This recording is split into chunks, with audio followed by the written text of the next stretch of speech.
Com essas simples ações, a reforma íntima se torna um processo muito mais simples.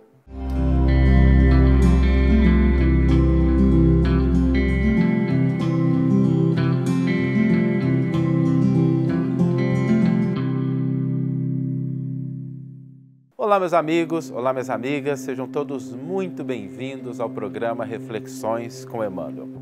E hoje nós vamos refletir sobre a reforma íntima.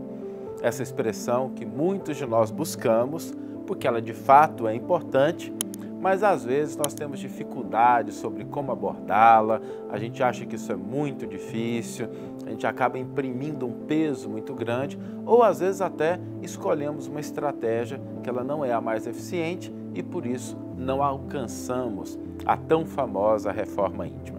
Em primeiro lugar, é importante destacar que a reforma íntima ela é importante.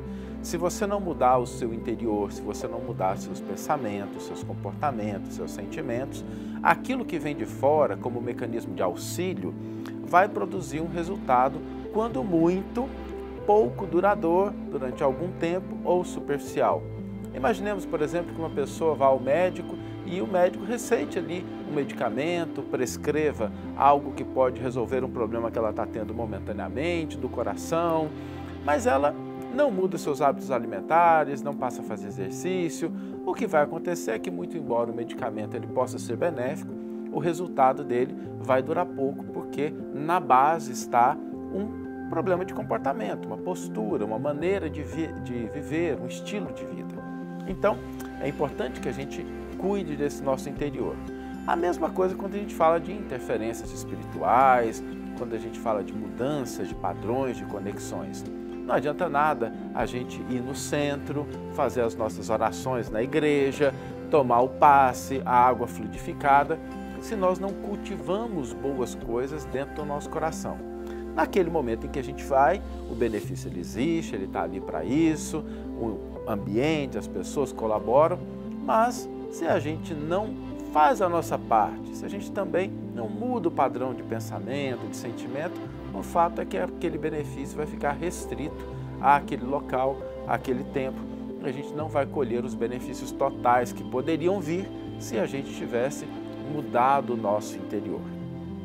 Agora, entendendo essa importância, muitas vezes nós abordamos a questão da reforma íntima de uma maneira equivocada e por isso ela se torna mais penosa, mais difícil, mais complicada e muitas vezes ineficaz, ou então a gente acaba desistindo.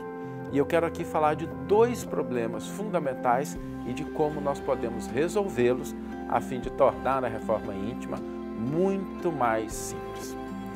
O primeiro problema é quando nós começamos a reforma íntima com uma abordagem negativa. O que é isso, Saulo? Vou explicar.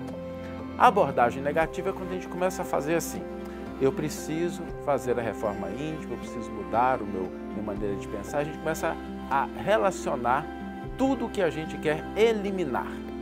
Então eu preciso parar de pensar isso, eu preciso parar de fazer aquilo, e a gente faz uma lista enorme de tudo que nós devemos parar. E essa não é uma abordagem muito inteligente. Por quê? Porque você não começa uma reforma de uma casa pensando primeiro qual parede que você vai derrubar. É assim que acontece? Quando você vai fazer uma reforma numa casa, você fala assim: primeiro eu vou derrubar essa parede, eu vou quebrar essa coluna, eu vou jogar fora essa janela, aí depois eu penso o que eu vou fazer. É assim que a gente faz? Obviamente que não. E muitas vezes, por adotar essa abordagem negativa, a gente começa a se violentar, a se criticar, a se menosprezar, a se autodesvalorizar.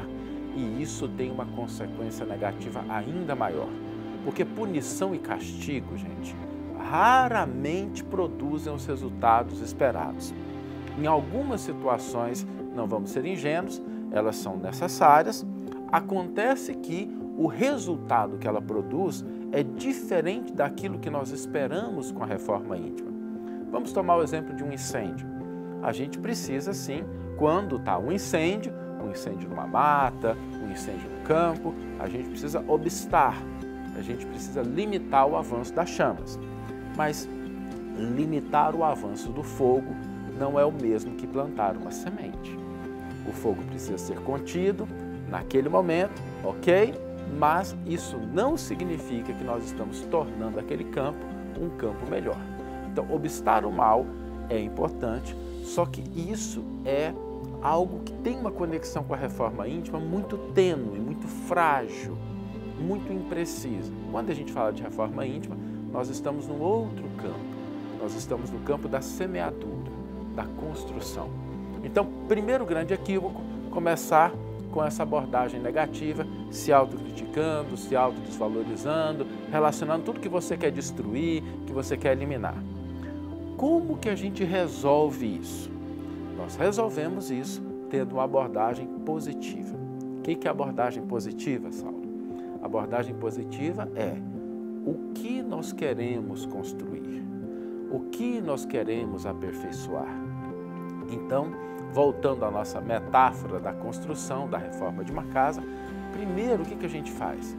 Vamos lá e vamos pensar como é que a casa deveria ser, quais cômodos a gente gostaria de aumentar, que estruturas a gente gostaria de acrescentar, o que a gente gostaria de reformar, como é que ficaria depois de reformado.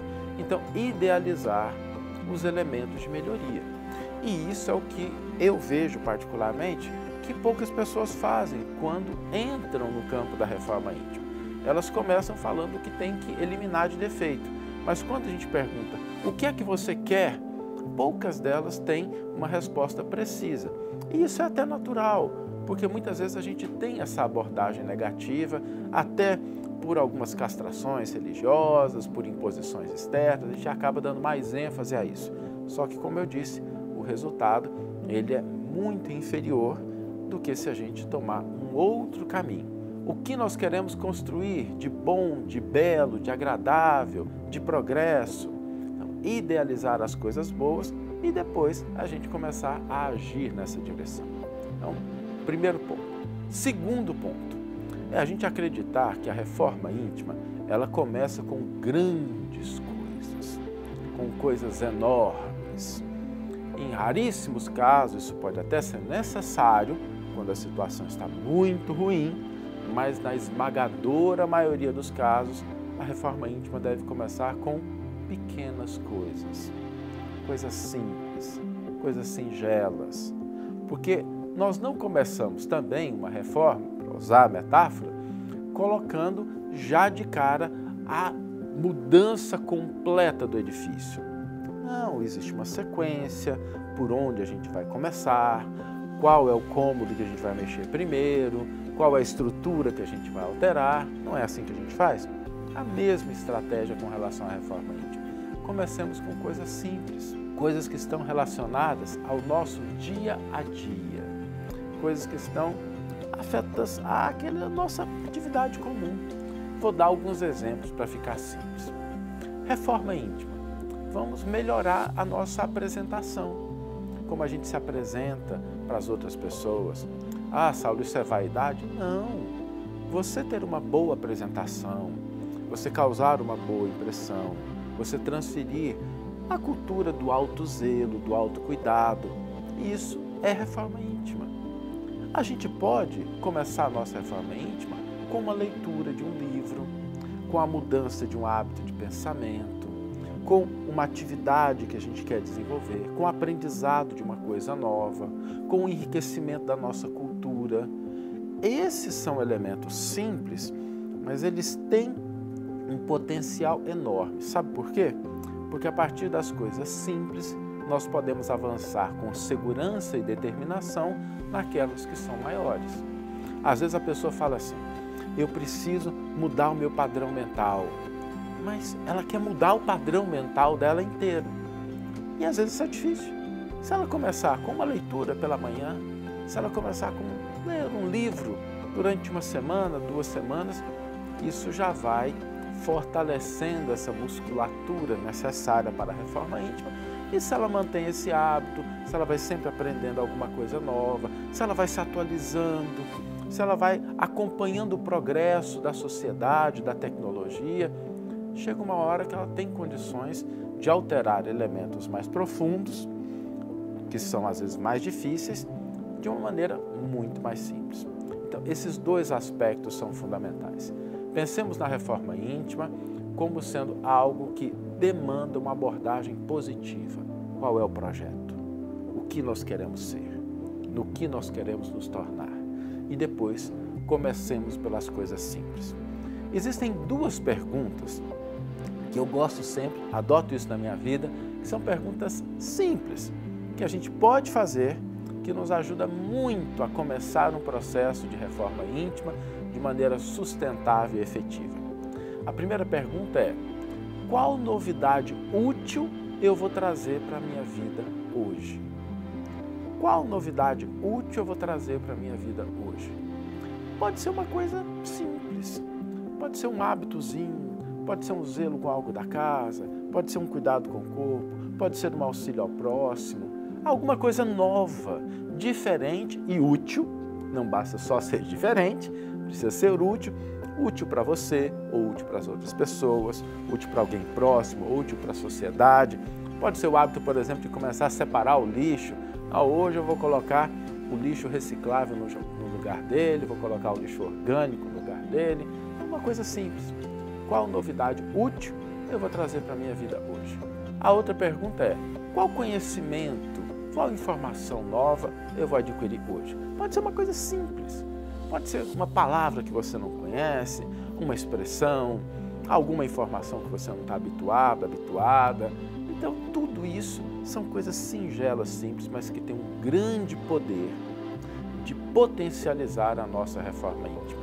E começando assim, tenho certeza que a nossa renovação, que a nossa transformação para o bem, que a nossa transformação para uma pessoa melhor se dará de uma maneira muito mais simples.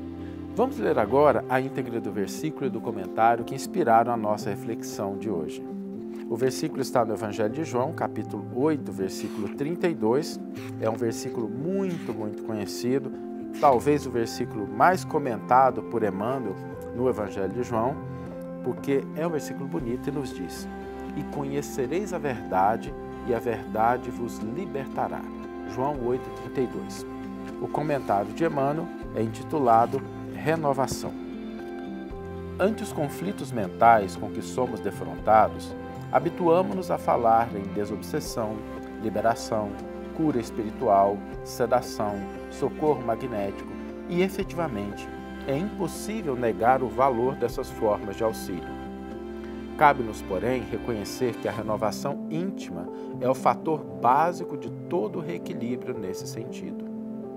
Compreendamos que atuar no rendimento do bem de todos, projetar a luz da instrução sobre os labirintos da ignorância, efetuar o próprio burilamento, promover iniciativas de solidariedade, praticar a abnegação e realizar o melhor que possamos fazer de nós, onde estejamos, são alguns dos programas de ação que a todos nós compete.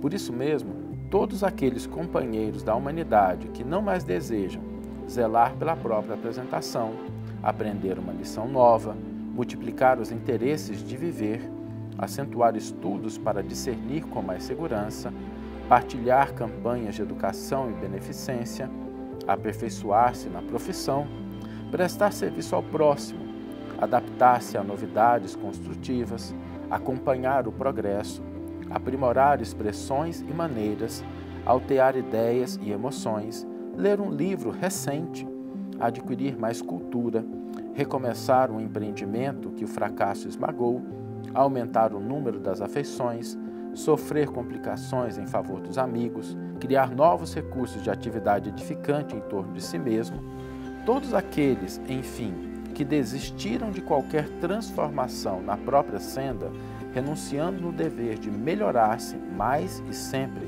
se fazem menos permeáveis ao apoio curativo ou libertador, seja com a intervenção da ciência ou com o amparo da religião.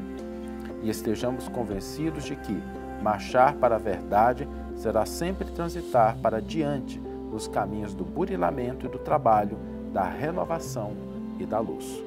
Uma belíssima página de Emmanuel nos ajudando a refletir sobre esse processo de renovação, de transformação, que pode sim começar com coisas simples, singelas. E o desafio para a gente hoje não poderia ser outro que não iniciar a nossa reforma íntima. Nós vamos começar com coisas simples. Comecemos com aquilo que a gente pode implementar hoje. Pode ser um hábito de fazer uma leitura antes de dormir, se de repente você está vendo esse vídeo à noite. Pode ser o de fazer uma oração se você está vendo pela manhã. Alguma coisa que você vai implementar de novo. Alguma novidade útil na sua vida. Comece pelas pequenas coisas e eu tenho certeza que a grande reforma íntima se realizará mais cedo, mais rápido e mais simples do que o que você imagina. Que tenhamos todos uma excelente manhã, ou uma excelente tarde, ou uma excelente noite e que possamos nos encontrar no próximo episódio. Um grande abraço e até lá!